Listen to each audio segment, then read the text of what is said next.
it was definitely a deviant, demented, diabolical plan that was executed against my daughter. And that's why I've been saying, and I mean with every fiber of my being, when I'm talking to this person, you made my daughter your prey, and now you're my prey.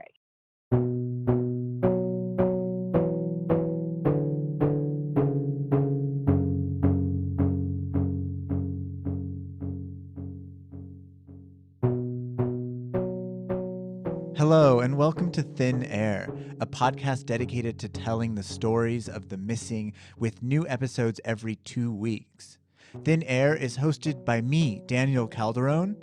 And me, Jordan Sims. We are two friends and writers who wanted to share the stories of those left behind and the social issues that surround these haunting cases. For more information about us and our podcast, check out thinairpodcast.com, where you'll find blogs on all our episodes, links to our sources, and more. Thank you for listening. Thin Air is an independently produced and published podcast. If you want to help support Thin Air, head over to our Patreon at patreon.com/thinairpodcast. There, you can donate any amount, but if you donate $5 or more, you'll gain access to bonus mini-episodes that we publish in between our regularly scheduled episodes. It's a win-win for both of us. Also, we wanted to let you know about a new podcast that we think you might enjoy.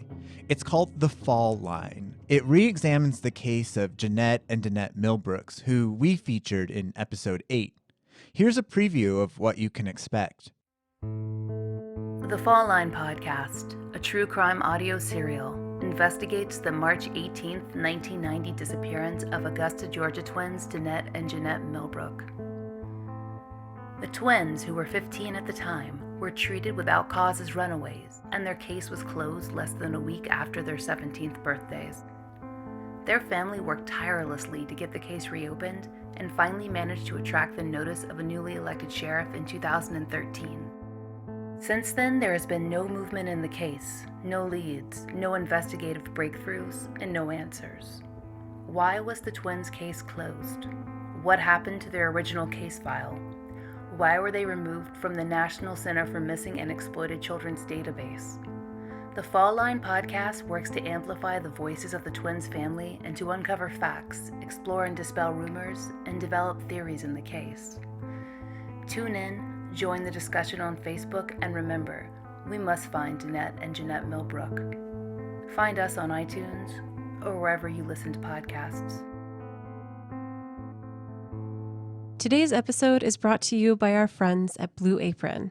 Check out this week's menu and get your first 3 meals free with free shipping by going to blueapron.com/thinair. You will love how good it feels and tastes to create incredible home-cooked meals from blueapron.com/thinair. I want to begin this episode with a news story that was largely untrue, but over time developed into a story of its own, serving as the catalyst for the way one police department in America deals with missing teenagers of color. The story begins in March of 2017, when a SiriusXM radio host named Danielle Moody Mills, whose Twitter describes her as an equality advocate and politics and pop culture junkie, tweeted the following, quote, "Can someone explain to me how 14 black girls go missing in 24 hours in D.C. and it's not a goddamn news story?" The tweet is accompanied by an image of 4 missing black girls above what looks like an actual news headline that echoes Moody Mills' tweet. It reads, 14 girls have gone missing in D.C. in 24 hours. There's no actual news story to click on, though. No link, no blog, no data, nothing. Just this image with its alarmist headline. But that was enough, and like any viral sensation, the story began to spread. First, by retweets from actress Viola Davis and rapper LL Cool J, and then over and over again more than 50,000 times. Then, local news stations began weighing in. 14 black girls had gone missing in Washington, D.C. Nearly a dozen black and Latina girls. More than a dozen teenagers have been reported missing. At one town hall meeting in Washington, D.C., a young girl breaks down in tears. We can't go nowhere by ourselves. We can't do nothing because we have to get worried about somebody trying to take us. But the panic and hysteria the tweet created was mostly based on misinformation. Relisha Rudd, for example, the youngest of the girls pictured, was 8 years old when she went missing after her parents left her in the care of a shelter janitor who would later go on to shoot his wife and then himself. Relisha has been missing for over 3 years. Or Phoenix Colden, who was pictured next to Relisha. She's been missing for over 6 years and disappeared from Missouri, not D.C. In fact, only one of the 4 girls pictured with the story had actually gone missing in March of that year. The reason this story is so powerful, though, is not because the original story was false, but because of the real questions it brings to light. Questions that make us contemplate larger systemic and societal issues, like, why haven't I heard of Relisha Rudd or Phoenix Colden? And how do police departments and media outlets handle missing persons cases that deal with people of color? Ironically, you can trace the images in the tweet back to a New York Daily News article that had been published the day before and written by Black Lives Matter activist Shaun King. The article's headline reads, quote, "It's no accident we hear so little about missing Black girls in this country," end quote. It's in this article that King asks those very important questions about media coverage and policing when it comes to missing Black girls. Real questions that quickly got overshadowed by news outlets looking to capitalize off of something more sensational, albeit false.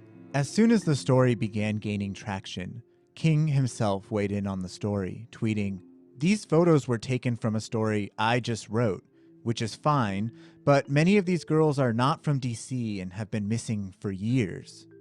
Followed later by another tweet reading, "Dear people advocating for missing Black girls, please be sure you are spreading the truth and actual facts. It matters. It really matters." I can only presume the reasons why it matters so much. After all, these are actual missing girls whose cases can only be solved with facts, not fiction. But more than that, there's a reputation on the line for King. Being a part of an activist movement like Black Lives Matter, which so many people attempt to discredit or belittle, it must be important to make sure that the stories that originate from people within the group are accurately represented and communicated to the public. Which is what makes this story so complicated to report on, because it's largely untrue, but there's an actual story here. Why do we hear so little about missing Black girls in this country, or about missing Black people in general? I am Natalie Wilson, and I am one of the co-founders of the Blackened Missing Foundation. It was started because there was a young lady by the name of Tamika Houston from Martinburg, South Carolina, and we read how her family struggled to get any type of media coverage. A year later, Natalie Holloway went missing and she dominated the news. So we wanted to understand, why is it this one young lady, Natalie Holloway, dominated local and national news and Tamika did not? Natalie founded the organization along with her sister-in-law, Derica. So we decided to do some research, and at the time, 30% of all persons missing were of color. And that number has since grown. It's close to 40%. So we decided to channel our professions. I'm in media relations, and Derica is in law enforcement. And those are the two critical professions needed to help us find us. And we said, why not us? Why can't we do something? Why do we have to wait for someone else to do it? And that's how the organization was created. So the Blackened Missing Foundation is a nonprofit organization that brings awareness to missing people of color. Not only do we bring awareness to them, but we also search or help the families search for their missing loved ones. And as equally important is that we teach or educate our community about personal safety. The Blackened Missing Foundation is trying to bridge the gap between the disproportionate number of Black people who go missing compared to their representation in the general public.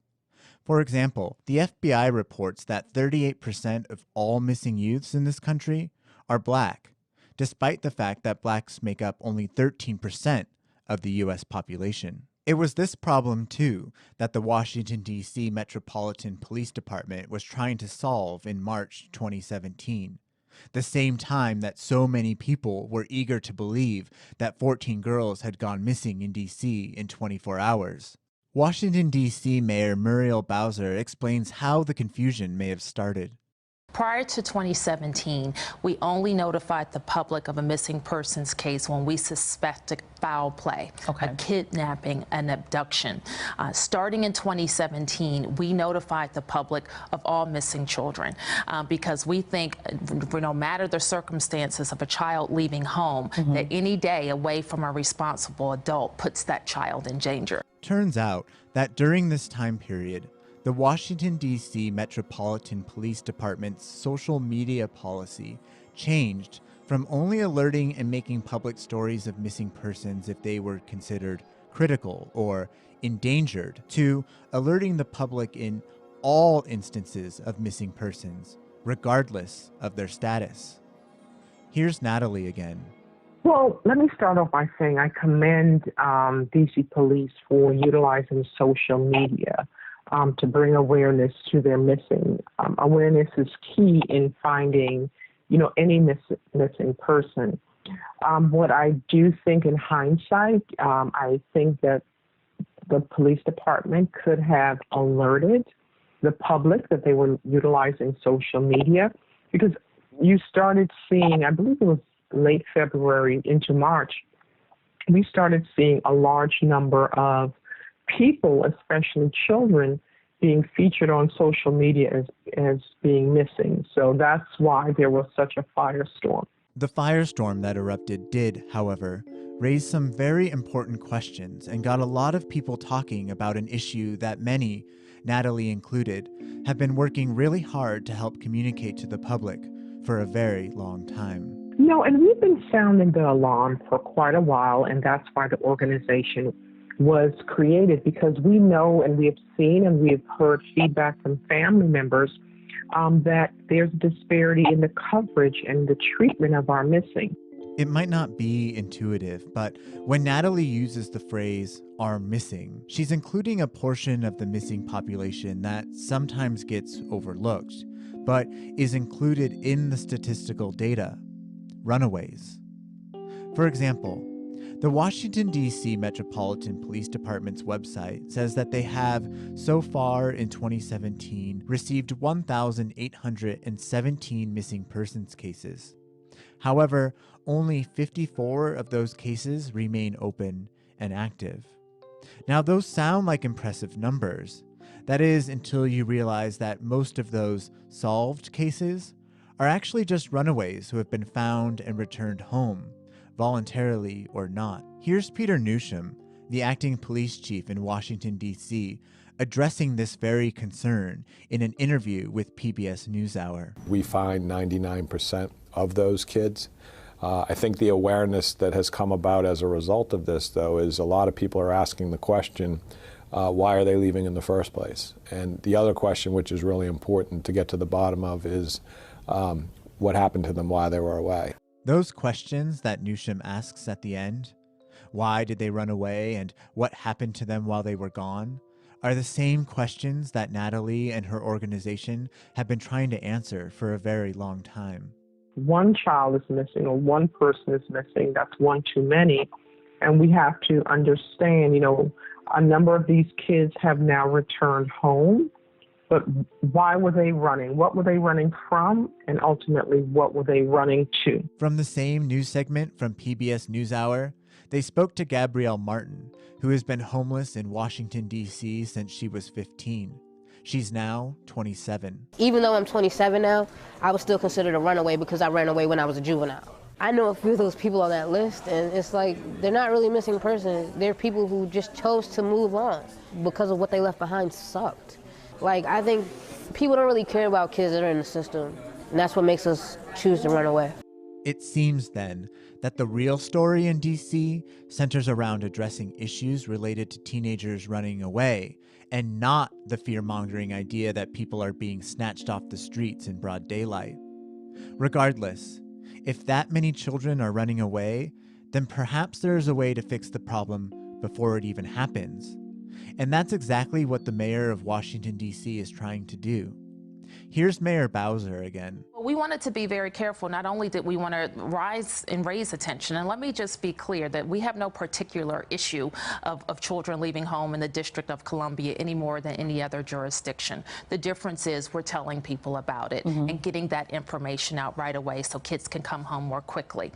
So I have directed the police chief to put more officers there, so when we know we have a missing child, we can do more to try to unite the child and family more quickly.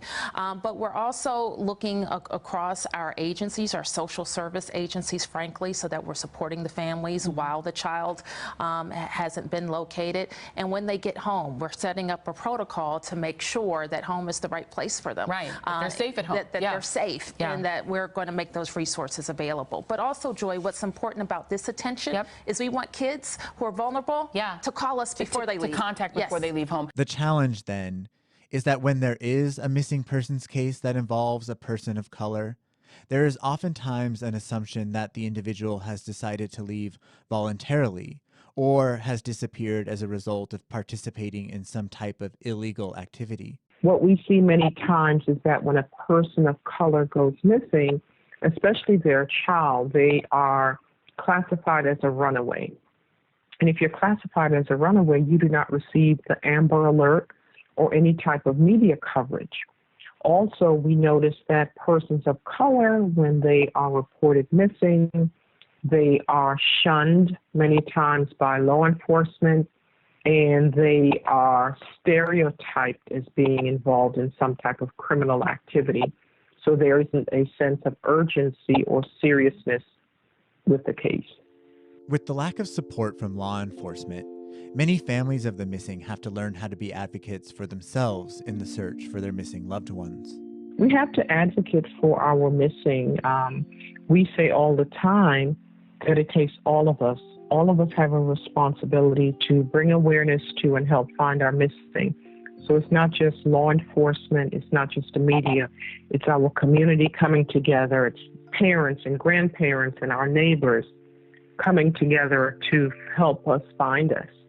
And one person who knows all too well what it means to advocate on behalf of their missing child is Valencia Harris, whose daughter Unique has been missing from the Washington, D.C. area since 2010.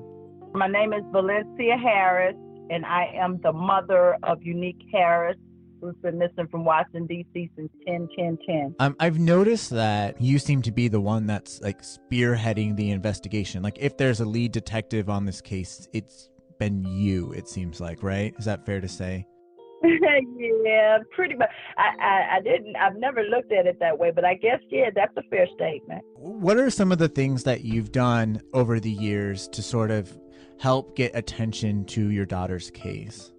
I've done The View with, Joy Behar, Whoopi Goldberg, Elizabeth Hasselbeck. As Valencia describes to me the great efforts of which she has gone to get Unique's story into the media, I have to wonder if she would have had to go through the same struggles had her daughter been white and from a prominent background.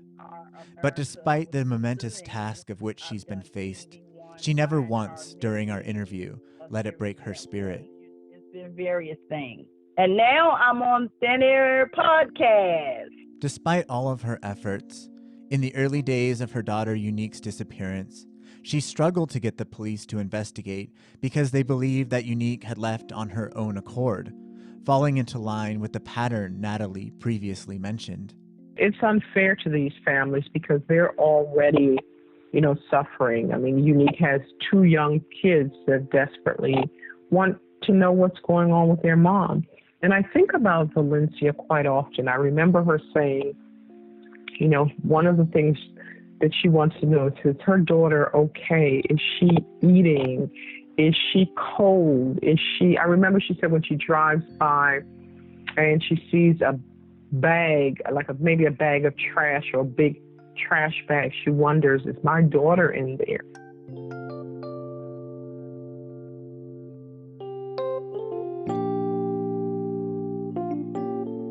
After the break, what happened to Unique Harris?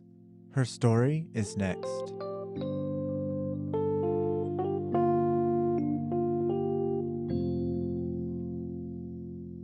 Today's episode of Thin Air is brought to you by Blue Apron.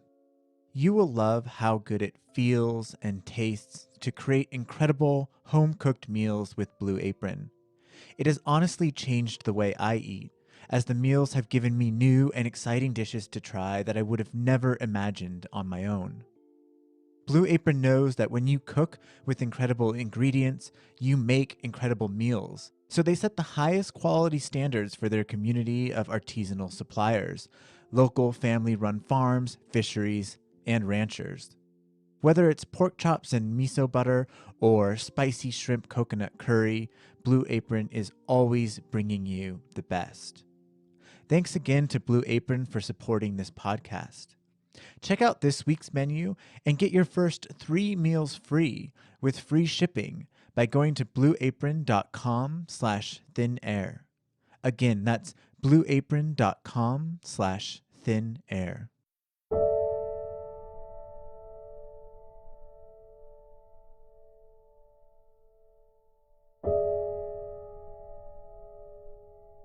Before the break, we were speaking to Valencia Harris, whose 24-year-old daughter Unique went missing in Washington, D.C. sometime in the early morning hours of October 10th, 2010. The previous day, October 9th, Valencia and her daughter Unique spoke over the phone. That evening of October the 9th of 2010, I spoke with Unique probably about 8:30 or 9:30 that evening, somewhere in that hour time frame, and everything appeared to be, okay, normal. Her and my grandsons were there. She had my great niece over there spending the night with them, having sort of a fun night because she was kind of like settling in to her new apartment. We got off the phone that night on the 9th, and nothing was amiss in our conversation or anything like that. It didn't seem to me that she appeared to be in any type of distress or, under any stress at all. As a matter of fact, she was pretty upbeat by, her new apartment that she had attained. Unique's new apartment marked a new beginning in her life. A chance to start over despite Valencia's hesitations that her daughter and grandsons would be moving into a neighborhood riddled with drugs and crime. What is the neighborhood like? Oh God, it's awful. I let her know very fiercely that I did not like that neighborhood. That neighborhood was no neighborhood for a young single mom to raise 2 small boys. There's a high turnover rate of people moving in, moving out. There are drug deals going on. There are murders taking place in this neighborhood. In fact, approximately a week before Unique disappeared, she had witnessed a murder happen right outside her apartment window. She did witness a murder. She called me in a hysterical state when she witnessed, this person's body laying, right visible for her to see it from her window. And she was hearing gunshots. And my response to her was to get away from the window. In the earlier onset of Unique's investigation, I gave that information to the Washington D.C. Police Department, and that has been investigated thoroughly. And that investigation has led to us going in other directions. However, that's not to say that if it's necessary, we won't revisit that. But at this particular time, it doesn't look like that homicide had anything to do with Unique's abduction. What is the reasoning for law enforcement being so certain that that had nothing to do with it? Do they provide any evidence, or sort of what's the... Well, according to the information that I know, they've already made arrests in that homicide, and anybody that would, have been suspected of Unique's abduction or anything pertaining to her abduction has been thoroughly investigated, polygraphed, and so forth and so on. If you had given her all of this advice that this was not the place to go, why did she ultimately decide to move in there? Well, I think the primary reason is because I raised my children to be very fiercely independent. And at this particular time, Unique had recently, in June of 2010, relocated back to Washington, D.C. from the Richmond, Virginia area. Why did she decide to make the move back to Washington, D.C.? I believe it was to be and to have my grandsons closer to me.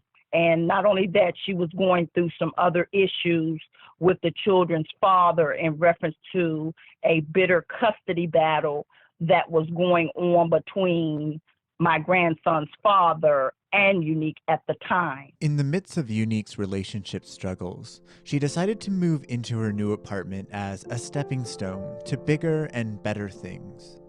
In fact, Unique had recently enrolled to go back to school to get her degree in massage therapy. She had just gotten approved to go to Ventura College, and as a matter of fact, the people with the financial aid office had called me about a week after Unique's abduction and told me that she had been accepted into their program and that she was a go to start school there. Unique would never be able to go back to school, because the next morning, after a night of movies with her two sons, ages 3 and 4, and her great niece around the age of 10, the children woke up to an empty apartment.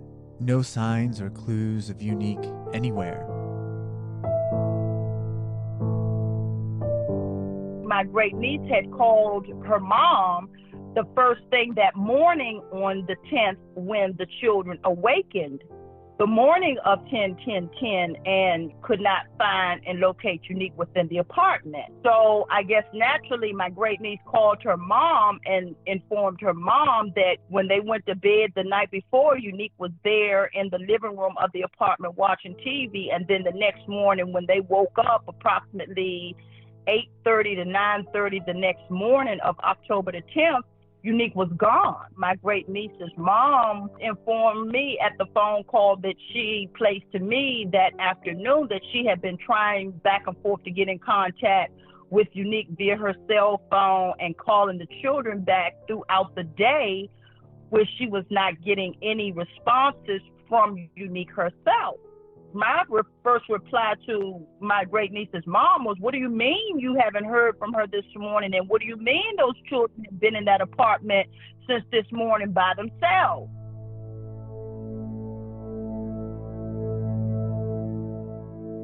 It was true. The 3 children had been alone in the apartment all night and all morning.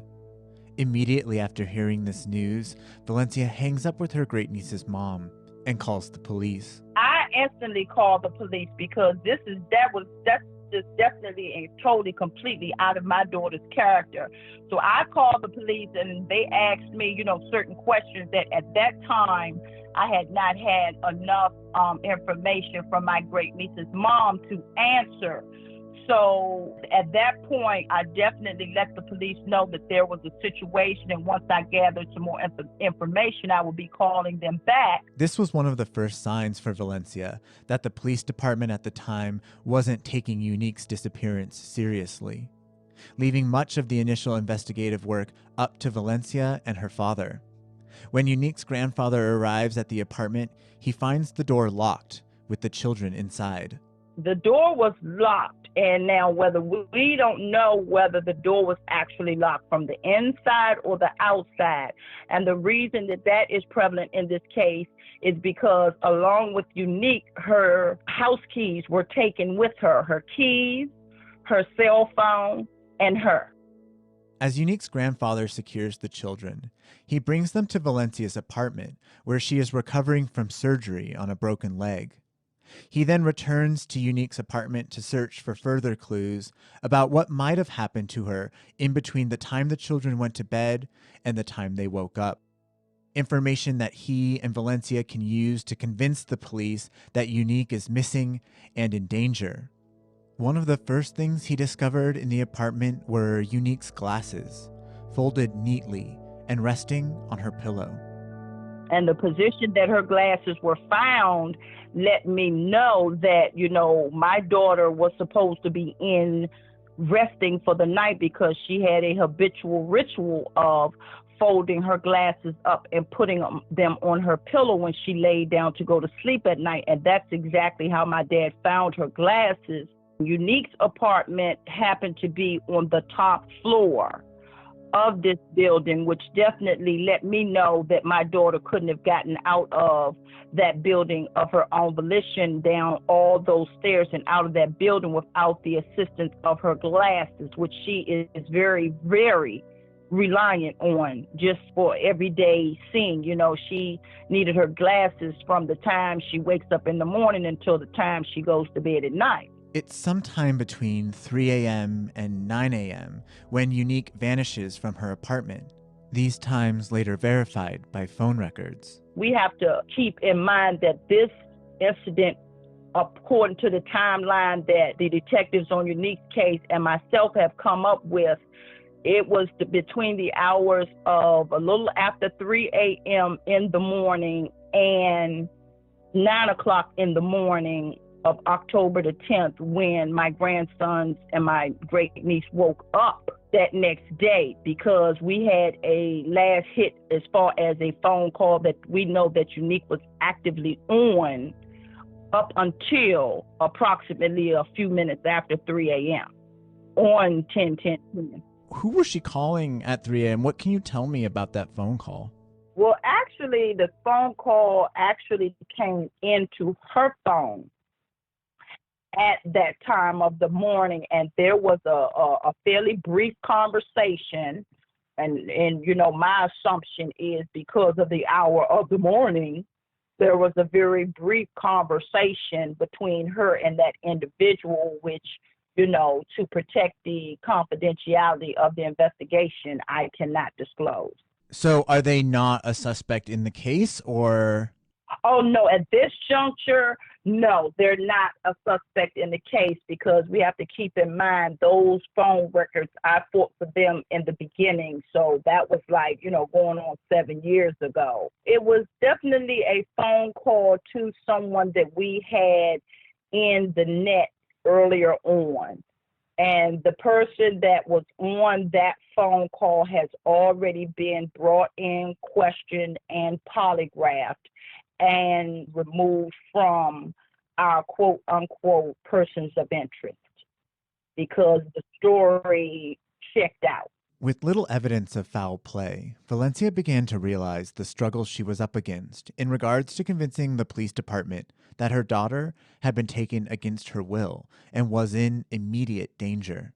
When Unique initially goes missing, what was the early investigation into her disappearance like? Oh, it was horrible, because I got so much resistance from newspaper reporters and journalists to the Metropolitan Police Department, as if my daughter had just took off and just, you know, left her children. And from the onset, I was telling them that this is not my daughter's character, for number one. And for number two, she could not have gone anywhere on her own volition without her glasses that she's so reliant on. So it was definitely an uphill battle. I mean, even I can remember with my crutches and my boot on my leg, and I walked up to the police department to question them about the report, and I wanted to talk to the detective on my daughter's case and so forth and so on. And I was told right to my face that I would have to come back because it was a holiday weekend and the missing persons department of 7th District Police Station was closed. So that let me know right there that at that juncture, my daughter's case was not being taken seriously. And then the second incident is the original missing persons flyers that were generated by the Metropolitan Police Department listed my daughter as being non-critical. Now, in my way of thinking, there is no such thing as a non-critical missing person. So that was a battle for about the first week or two to get that upgraded to being a critical missing person. I must bring up and make a point of was under the former Chief of Police, Kathy Lanier's regime. Why do you use the word regime? because I don't think that she took my daughter's case as seriously as she should have. Kathy Lanier was actually the chief of police for about 4 or 5 years before she moved on to another professional career opportunity, and I have not had one conversation with that woman. That woman has never extended to me any type of support as far as, Ms. Harris, we're going to do everything, that I can within the power that I have in the police department to help you find your daughter. How did that make you feel to be so unsupported by your local police? It made me feel more driven. It made me feel more tenacious.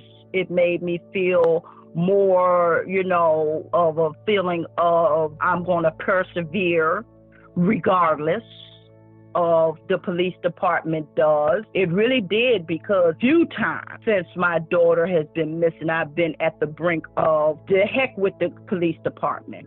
I'll find my daughter myself. Why do you think that the police department didn't give your daughter's case the credence it deserved? I think because of a stereotype that, young African-American women will, readily, nonchalantly, and cavalierly leave their children behind. I mean, when you have a police officer that's taking a report for your missing child to ask you a question like, okay, well, do you think she ran off with one of her boyfriends or a boyfriend, or did she get tired of her life? I mean, what kind of question is that to ask? Did Chandra Levy's mother get asked that? Did Natalie Holloway's mom get answered that? I mean, I can go on and on for days. And not only that, the fight that I had to even get any type of local, we're not even talking about the international attention that I've driven to get for my daughter, but just the local media.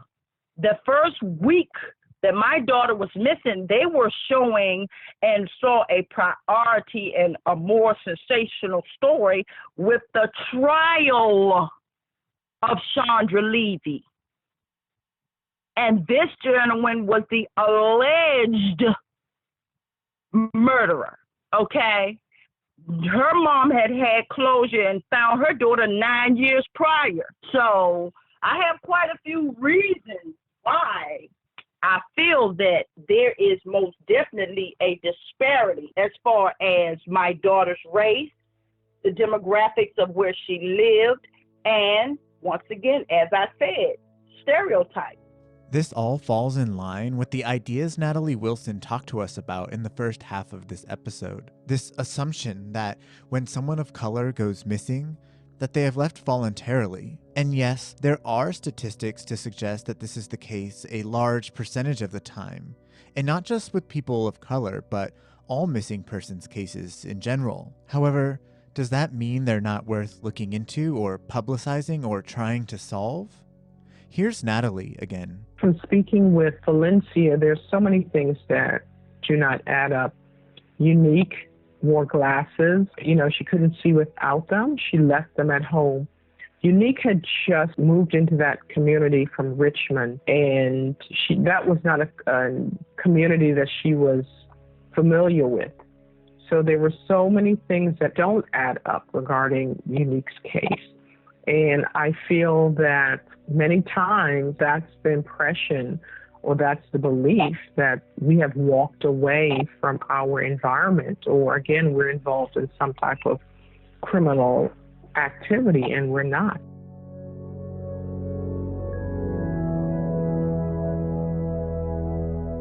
While most of Valencia's frustrations were from the original detectives in charge of her daughter's investigation, it seems like the new police captain, Michelle Caron, is doing all she can to help Valencia find the answers she's been looking for. It's very active and very open. My first name is Michelle. Last name is spelled Caron, and I'm a captain with the Metropolitan Police Department in Washington, D.C. I work in the Youth and Family Services Division on MPD, and one of the units within that division is for missing persons. So I supervise the missing persons unit, who is involved with investigating this case. We have two detectives who have been working it pretty consistently over the past couple of years, Detective Brian Wise and Detective Diane Davis. They have been going to community events in the area of her disappearance. They've been working closely with Unique's mom in reference to attending those events and handing out flyers and hoping to continue to keep Unique in the forefront of everybody's mind in case they see something or they hear something or, it triggers a memory of something that they may have seen or heard. Captain Caron couldn't share with us any of the specific details of Unique's case. As far as what evidence we have, we can't really release any of that information. Because it is part of the investigation, I can't tell you what significance it does or does not have. Can't release whether or not those kind of things have been panning out for us. While I definitely understand why she couldn't share with us some of the details we wanted, she was very insistent that her and the two detectives are doing all they can to solve Unique's case. We investigate all the tips that were provided for us, any information that people have provided in the past 7 years or will provide hopefully from this podcast and hearing it. I mean, we definitely follow through and try to see whether or not they're legitimate or not. I don't think that everyone thinks about Unique Harris every day, but when we have media attention like this and then people hear the name, I'm hoping that will bring to light, someone remembers something and they can get us some more information about her. But beyond Unique's case, Caron was able to share with us how that story we reported on at the beginning of this podcast about the 14 missing D.C. girls has ultimately affected the way her police department communicates with the public in regards to missing people.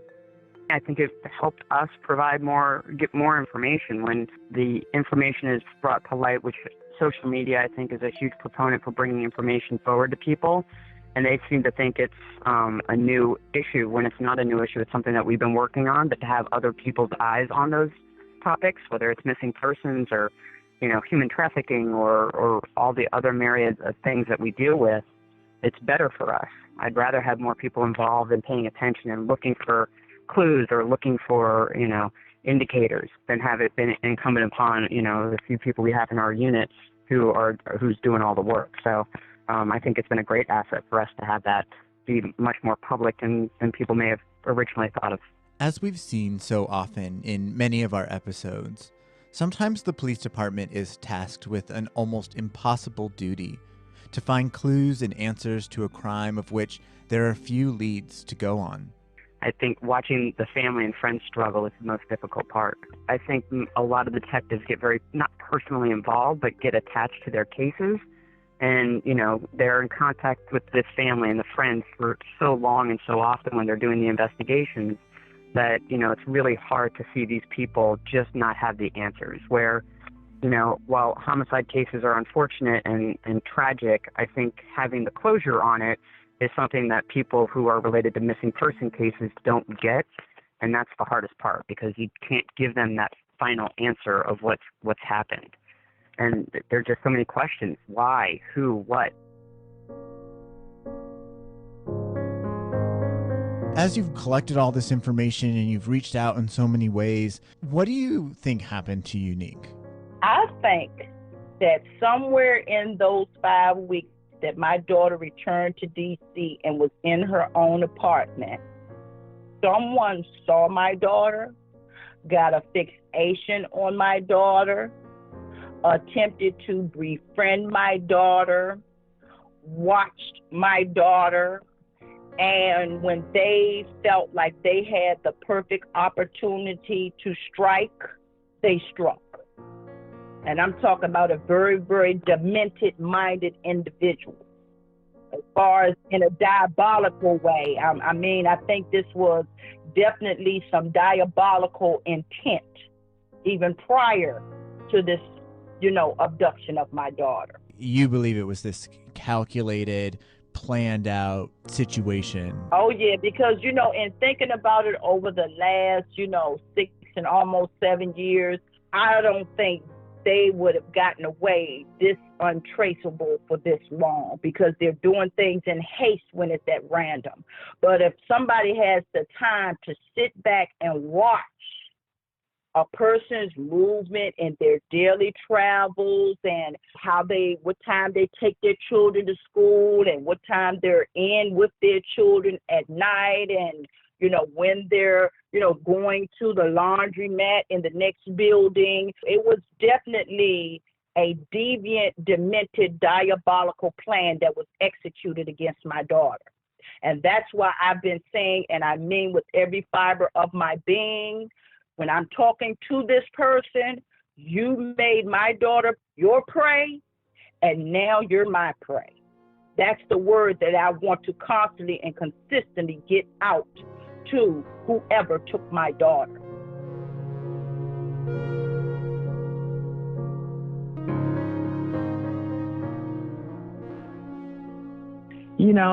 It's just heartbreaking to hear these stories. Just the simple things. They wonder, is my child okay? Because you have so many unknown answers. You don't know what happened to your child. One thing that bothers me a lot is that these missing individuals are not seen as the people that they are. We need to say their names. We need to see their faces, their mothers, their fathers, their daughters, sons, uncles, aunts, nieces, nephews. They are loved. They are missed. They are needed, not only by their families, but by the community. And I think that's what's being lost. They've become faceless and nameless, and we need to say their names. We need to keep them in the forefront.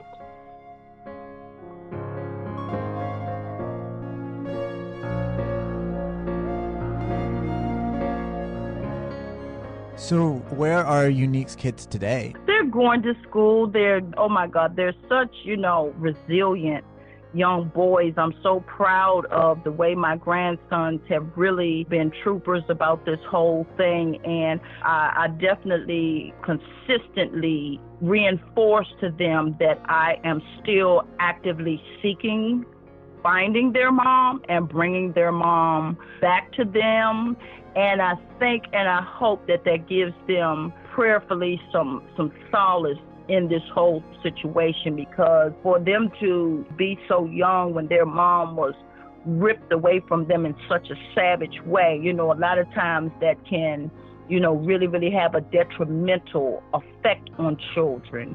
And so far, by the grace of God, my grandsons are performing like normal, healthy, rambunctious little boys. My eldest grandson has talked to me in reference to him having issues sleeping now, even now to this day, because of the fact that, one night he went to sleep and his mom was there, and the next morning when he woke up, she was gone, which I definitely understand that having a serious traumatic effect on my grandson. So what was Unique like as a person? That's a good question that every time I'm asked it always makes me smile, because my Unique is my sweetest, most, affectionate and compassionate child. She had a lot of passive, easygoing ways about her. She's always been a very happy, jovial, comical, just, love everybody and would do anything for anybody type of individual. As far as, our whole family goes, her presence is just so sorely missed, because, she could take all of our frowns and turn them into smiles, just with her temperament, her personality, and, the character and caliber of young woman that she is. Could you describe for our listeners what Unique looks like? Maybe any distinguishing characteristics that she might have? Sure. Unique has her name tattooed on her upper right arm, her deltoid muscle of her upper right arm. And she also has the name of her two sons, which is Andre and Richard, tattooed on the lower part of her back. She has pierced ears. She was taken with a chain that is very, very near to her, a sterling silver necklace. My daughter is a very, very fair-skinned young woman, medium height, say 5'6" to 5'8" inches tall, very petite and slender build. And, I don't like to sound cocky, but my daughter is a very, very attractive young woman.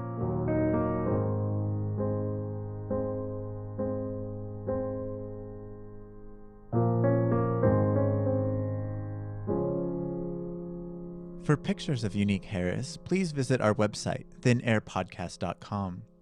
If you believe you've seen Unique or have information about what may have happened to her on the morning of October 10th, 2010, we urge you to call the Washington, D.C. Metropolitan Police Department, or you can email us at thinairpodcast@gmail.com, and we'll pass the tip along for you. We want to thank Natalie Wilson from the Black and Missing Foundation, Valencia Harris, and Captain Michelle Caron for all speaking with us for this episode. We'd also like to thank Claudia Drace for all her amazing interning work, including the laborious task of transcribing all our interviews. And last but not least, Chris Reish for helping us record, edit, and master this episode.